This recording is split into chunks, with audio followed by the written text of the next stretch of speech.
Hello, my name is Anna, and I love trying vintage recipes. So today, I'm trying 3 summertime recipes from the 1980s. Today's recipes come to us from Pillsbury's Summertime Favorite Recipes. This book was published in 1981, and I'll talk more about it a little bit later. I know, spring is still here. It is still spring. However, Memorial Day weekend is coming up soon here in the US, and that is usually what is considered the unofficial start of summer, even though summer technically doesn't begin until later in June. And it doesn't hurt to plan ahead, right? So today I'm preparing 3 recipes that range from no cook to low cook, because who wants to heat up their kitchen in the middle of summer? I don't. Anyway, I hope you enjoy these recipes, whether they're new to you or they remind you of something that you haven't made in a long time. Starting off with this marinated Greek salad. It's just a nice, simple little marinated salad with some bottled Italian dressing. Summer really is the best time for some low cook or no cook, in this case, recipes. Basically, I prepped all my vegetables and everything just kind of gets combined in here. So really, if you have already prepped veggies or maybe you're trying to use some veggies up, it's a great way to do it, and this will come together in no time. I'm combining some cauliflower and little broccoli florets that I've just cut into small pieces. You want them to be small pieces just so that the salad is easier to eat. I prefer it that way anyway. And we have some sliced fresh mushrooms, some whole black olives, and some green olives. See, I told you this was fast. And then it says 12 cherry tomatoes, or 6 in my case because I'm cutting the recipe in half. I used grape tomatoes because they just looked a little bit better than the cherry tomatoes, and I cut mine into 4ths. I just prefer to have tomatoes or broccoli or cauliflower in smaller pieces when I'm doing something like this. And now it's just some bottled Italian dressing. Often I do make my own vinaigrettes and dressings, but I really wanted to follow this recipe, and also it's just a way to make things even more convenient. Just toss it all together. It's nice and colorful. This would be so nice to take to a little summertime cookout or something to just have on hand. Good way to get your extra veggies in. At this point, I just cover this and put it in the fridge and let it sit overnight. So I'm gonna do that before I taste it, of course. And then the last step is gonna be to crumble a little bit of feta on top once we're ready to serve it. That is my marinated Greek salad. How fresh, how beautiful. I just made a small bowl of this, so I just chose to crumble a little bit of feta on top. If I were gonna serve this entire bowl at a function, I would, crumble all of the feta on top, but I just did a little bit at a time. Before I try this, yes, the title of this recipe is Marinated Greek Salad. And I want to remind you, I do not come up with these recipes. I do not name these recipes. Some people need a little refresher. And I know some of you are going to say, that's not authentic. That's not Greek. That's not whatever. In 1981, this was Greek salad. Probably what makes this a Greek salad at that time is going to be like the feta and the olives. Just to bring back a little bit of a story from a past video. Greek pizza, that's what it was, my Greek pizza video. I made that recipe in high school for the very first time. So let's just say the mid-90s, right around 1995. When I made that recipe, we had to drive over an hour to get feta cheese. Feta was not readily available and is still maybe not readily available in every single area, although it's a little bit easier to get now. So imagine in 1981, if you live in a very rural area like I did, feta might be a little bit of a different ingredient. So please bear in mind, 1, not my recipe, 2, I did not name the recipe, and 3, this was a recipe that was published in 1981. So, just think about that. Let's start with a little tomato and feta, because what a good combo. Of course. It's good. Let's go for a broccoli. Just had a little bit of olive there. Authentic or not, this is just a good cold vegetable salad. Perfect for the summertime, very refreshing, and very easy to make. You don't have to cook anything. So as the temperatures increase, you may not want to heat up your kitchen very much. You don't have to with this. So great little side dish, great little lunch. Definitely something that is quick and easy to make. I have another no-cook recipe for you, and that is this taco dip. And that is what it's supposed to look like. So this is basically a layered dip that you spread onto a plate and then garnish with a few things. So I'm gonna start by making the actual dip part of things. And that consists of some avocado. I am cutting this recipe in half, so this is actually half of a large avocado that I've kind of mashed with a fork a little bit, just so it's not like one big piece. And I have 4 ounces of cream cheese. I should have probably cubed that up, but that's okay. The food processor can handle it, right? And 1/4 of a cup of sour cream. Sounds good so far. A tablespoon of milk and 1/2 teaspoon of lemon juice straight from my tiny little juicer here. A pinch of salt and about 1/8 teaspoon of chili powder. Let's blend that up. If I can make this reach, let's see. No, it does not reach that far. Scrape it down a bit. Blend it probably one more time here. Trying to decide what plate to use. I'm thinking, I was gonna go with this one because I love spring blossom, but it says a plate with sides, and this does have sides to it. Okay, so let's maybe go with this one. You would need a much larger plate if you were making a full batch. Simple enough. We've got, oh, that is smooth and creamy. Heck, look in there. I don't know if it's really coming through, but that looks divine. I'm gonna spread this mixture onto this plate. Oh my gosh, it looks so good. I mean, do you even need the garnishes for this? Right now it looks just like a weird pile. I'm gonna spread that out. Can I do it with my regular spatula? Or do I need to break out the offset spatula? I think it's fine just this way. Bringing in the garnishes. You know, it's getting serious. Sprinkle with lettuce, tomatoes, onion, and cheese. So I cheated and I bought shredded lettuce just to save a little time. Because if it's the summer, you wanna save time. You wanna be doing things that you wanna do. I'm not being precise on the amounts here. They do give amounts in the recipe as you saw, but I think that something like this, you can just kind of like decide for yourself how much you want on there. Tomatoes. I've got some grape tomatoes that I have quartered. Those are gonna look fun. The grape tomatoes just looked better, I think. I usually, if I have to do tomatoes for something, I'll just get like whatever looks the best. Onions, I had scallions to use up and I kind of prefer them, so I'm gonna do that. It's better to use up what you have sometimes. You know what? This is funny. I am looking at this photo, okay? You look at this photo too. I'm seeing like chives on there. That is funny. But they say it's just a small chopped onion. So now I've got some cheddar cheese. We're gonna do that. I kind of feel like I wanted to put the cheese on the bottom part. Pretty much going in the order that they've given. I think I'll put some more tomatoes on top just to make it look good. Oh, this is so cute too. This like little plate. Oh my goodness. Okay. Decorate it a little bit more. I have more tomatoes if I need them. This is just so cute to me. It's a little plate of taco dip. Wow. It smells really good.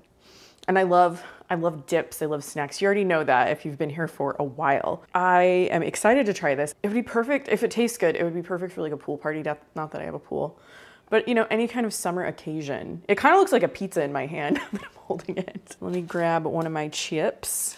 I'm using my favorite chips. These are Fiesta Grande tortilla chips. They're the best. They're my favorite anyway. So you just kind of scoop, you just dig in with a chip. This is gonna be a little bit messy.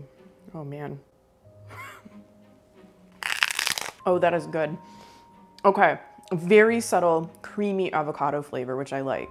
If you don't like avocados, make a different dip. The way that it blends with the cream cheese, the sour cream, a little bit of chili powder, a little bit of salt. I'd probably up the spice a little bit. You could probably use like taco seasoning. If you had like prepared taco seasoning, just maybe a teaspoon or something and kind of like blend it to your taste. So with the shredded lettuce, it reminds me of Taco Bell tacos, but like in a good way. It's very summery, it's very tasty, and I think it would be perfect for a party. For my final recipe, I'm making this refrigerator pistachio dessert, and that is it. I was pretty excited to find this recipe because I remember my mom making something very similar when I was growing up.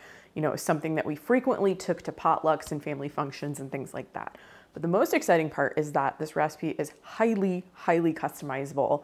So this is a pistachio version that uses pistachio pudding, and it also uses some pistachios in the crust, When my mom would make it, often she would use pecans in the crust and chocolate pudding. I think butterscotch pudding would be really, really amazing. And in addition to those flavor customizations, you can actually make a lower sugar version of this as well, which my mom often did to, you know, help accommodate some of our family members. You can use sugar-free pudding, you can use light or no sugar Cool Whip in this, just to make it a little bit, you know, a little bit lower in sugar if someone in your family has that type of dietary need. And it turns out really delicious. Do you hear the birds outside?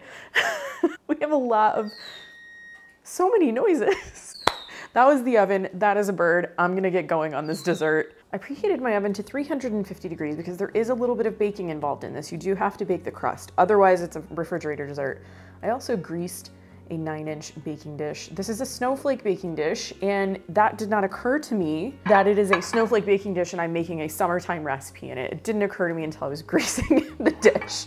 Oh well, I think it's beautiful. I have my flour in a small bowl here, and to that I'm adding a 1/4 cup of butter.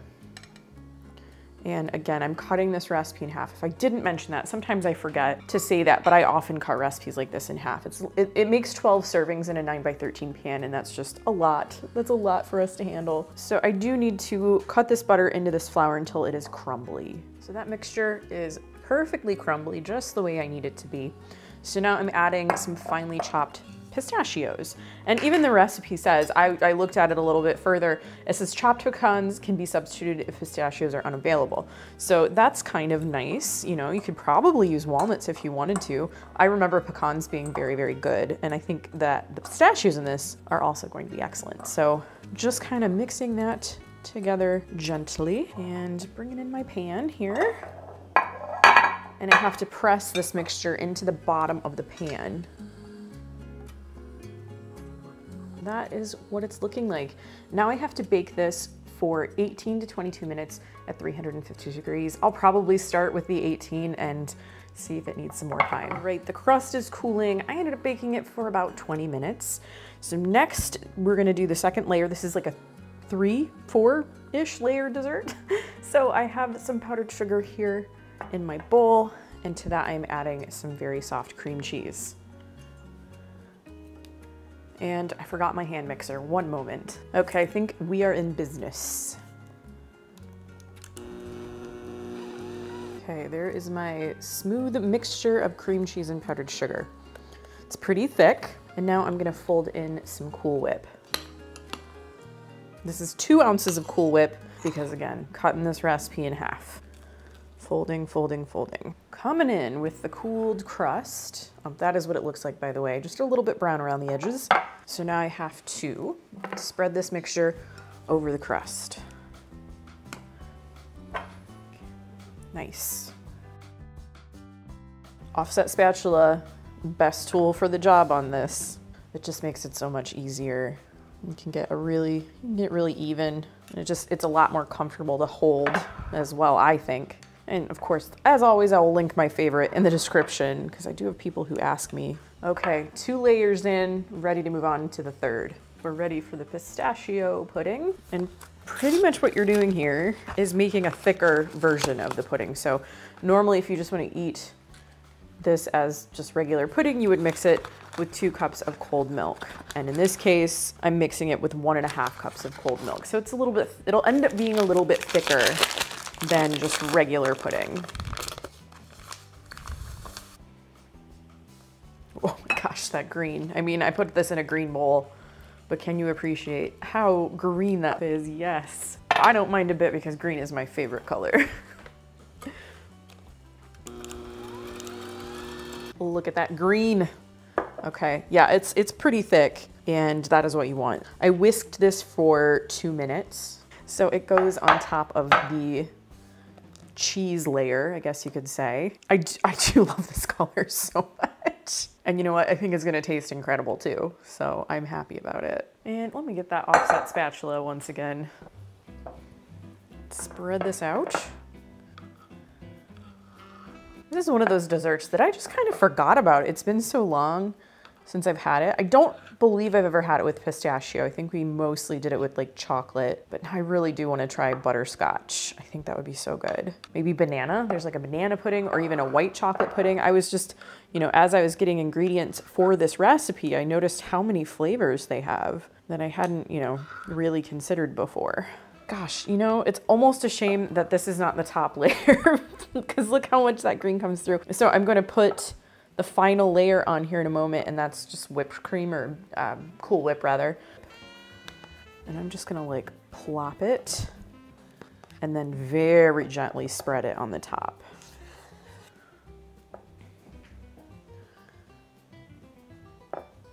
This is also a dessert that you will need to make several hours ahead of time, if not the night before, which I don't remember if I mentioned that. This is a refrigerator dessert, so it needs to go in the refrigerator and like set up for a little while, which means I'm not gonna get to taste it for you just yet. I'm gonna wait until tomorrow. I'll probably clean up those edges a little bit, but that's what we got.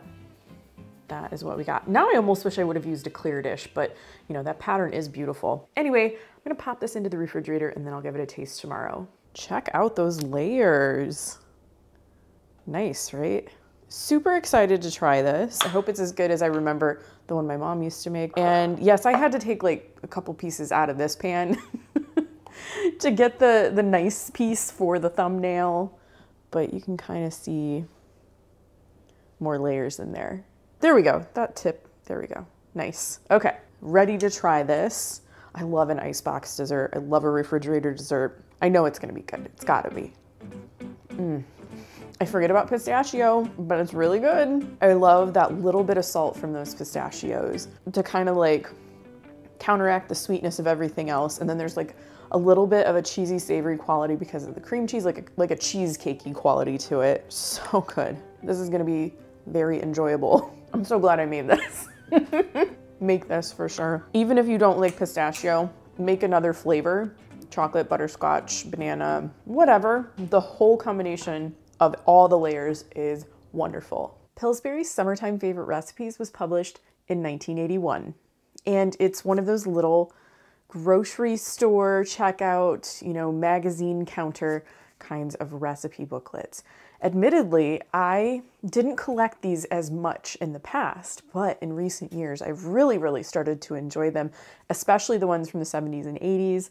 I've done several videos on these little pamphlet-y kind of small books from Pillsbury, including, you know, entire brunch menus and things like that. So I'll link a couple of those in the description down below. I don't know, there's something about them, and I think possibly because these feel very realistic to me. You know, I think mostly because I remember my mom picking stuff like this up at the store when we would go, just on occasion, you know, if she'd see something that caught her eye, a really good idea or something like that, she would pick one of these up. I just like to imagine other people's families doing the same thing. So the subtitled tagline kind of thing of this one is creative ways to beat the heat of summer cooking. Not every recipe in this book is a like no cook recipe or even a low cook recipe, but a lot of them are, and that was kind of my theme when I decided to choose recipes from this book. I wanted to go with some things that didn't require a lot of actual cooking, like on the stove or in the oven or anything like that. Sometimes when it's so hot outside, you just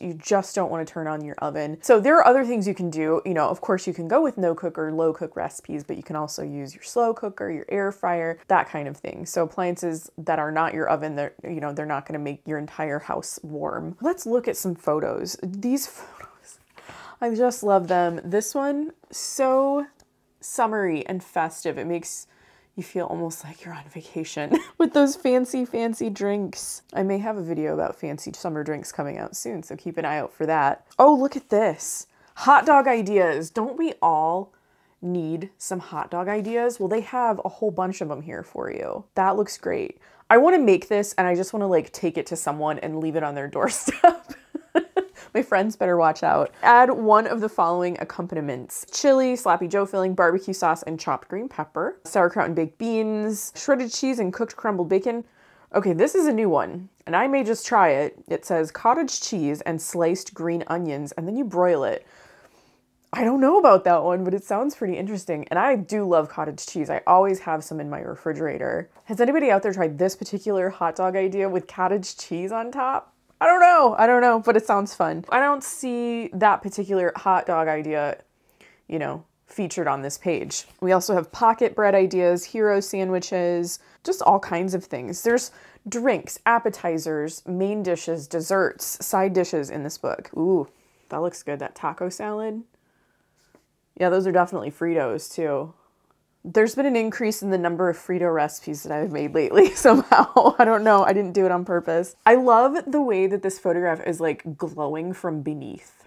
You know, the light, I think they have it lit from like underneath. I mean, it just looks like it's on a light table or something, all these vegetables. Oh, I feel like we've seen this one a lot in vintage cookbooks or something very similar. So this makes me think of Betty Crocker's Fondue Loja. My friend Melinda over at Unboxing Betty actually did make a video on that, so I'll link that as well. You make a chicken or turkey salad and you serve it in a half of a pineapple. I can't imagine anything fancier than that.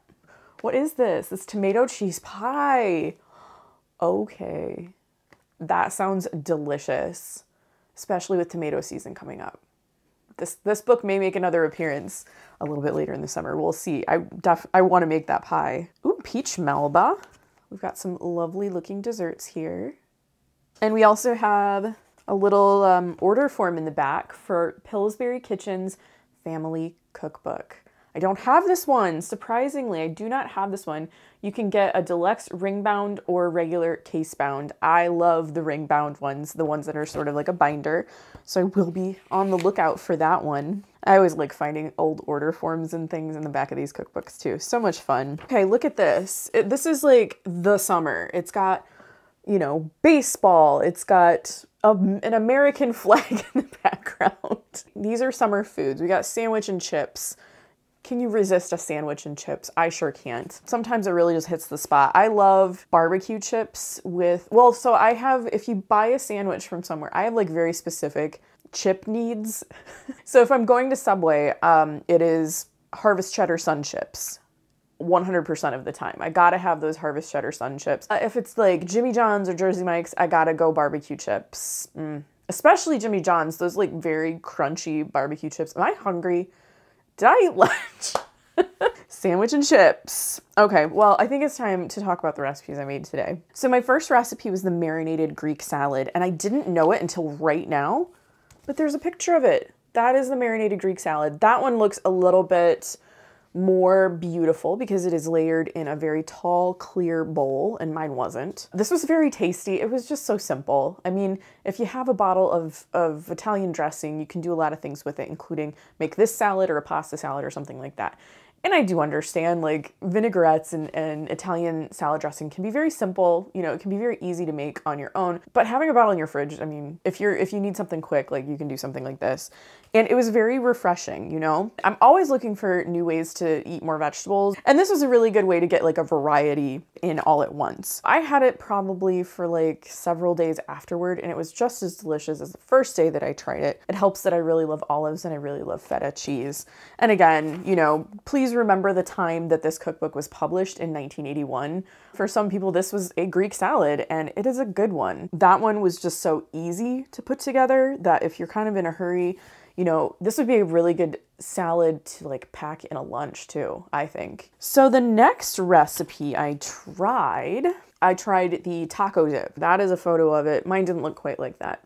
They really packed the toppings on theirs. This tasted very good. Even if you don't love avocado, it's a pretty subtle, creamy avocado flavor because you're mixing cream cheese, sour cream, and avocado together as your base. And then some seasonings as well. It was just so good, that combination. And it looked pretty for a while. We'll touch on that in a little bit. It's like a pale green, and then you just spread that on a plate and top it with some delicious things like lettuce, tomatoes. I wish I would have put black olives on it. I think that really would have been delicious. Normally, and you've heard me say many times, I like to prepare dips and spreads and things like that ahead of time. Don't prepare this one too far ahead of time because it is avocado based. You know, there's a little bit of lemon juice in it, and then some of the the dairy can kind of help preserve the color on the avocado, but it doesn't last long. This was kind of like a grayish color by the next day, the base of it, because of the avocado. It kind of, trying to think, like, what can I compare it to? It tasted fine. It tasted absolutely fine. But the look of it was like, I wouldn't make this the day before to take to a party necessarily, unless, you know, maybe if you added like a lot more lemon or lime juice to it, because it just looked a little funny, but it tasted really good. So another really fast thing that you can do for a party or gathering, have it poolside if you have a pool. Like I really imagine this just as like a big platter of this by the pool. Oh, I don't think I showed you the pie on the back of this, but there it is. It looks so good. Finally, the refrigerator pistachio dessert. So happy I made this one. I talked about the one that my mom used to make that was very similar. This was pretty much the same thing, just with pistachio pudding and pistachios incorporated into the crust. Super versatile, highly customizable dessert because you can change up the flavor of the pudding that you use. You can change up the type of nuts that you use in the crust. And then you can also, if you want to go like low sugar, no sugar, that kind of thing, you can make those substitutions as well. And it does end up tasting really good because we used to do that all the time when I was growing up. My mom made it. I don't think I ever made this really though. So this was kind of, you know, although my mom made it, but this was my first time making it. It did take a little bit of time. I had to let it sit in the refrigerator overnight, but a very good make ahead kind of dessert that you can, again, I'm really talking about like the summer gatherings. I guess I'm gonna have a lot of parties at my house this summer. I was able to cut the recipe in half very easily. It turned out well. Icebox desserts, refrigerator desserts, I just love them. I love an icebox cake, and it's been a minute since I have made one, so I definitely think I need to do that this summer. It's just something a little different. It's not cake, it's not cookies. It's just a chilled, refreshing, delicious dessert. So what are your big plans for this summer? I'd love to hear about it, so please leave me a comment. If you love cookbooks and recipes from the 1980s, I have an entire playlist and I'll link it in the description down below. I hope you liked this video. I hope maybe it gave you some new ideas for your summer cooking. Thanks again for watching, and I'll see you in my next video. Bye.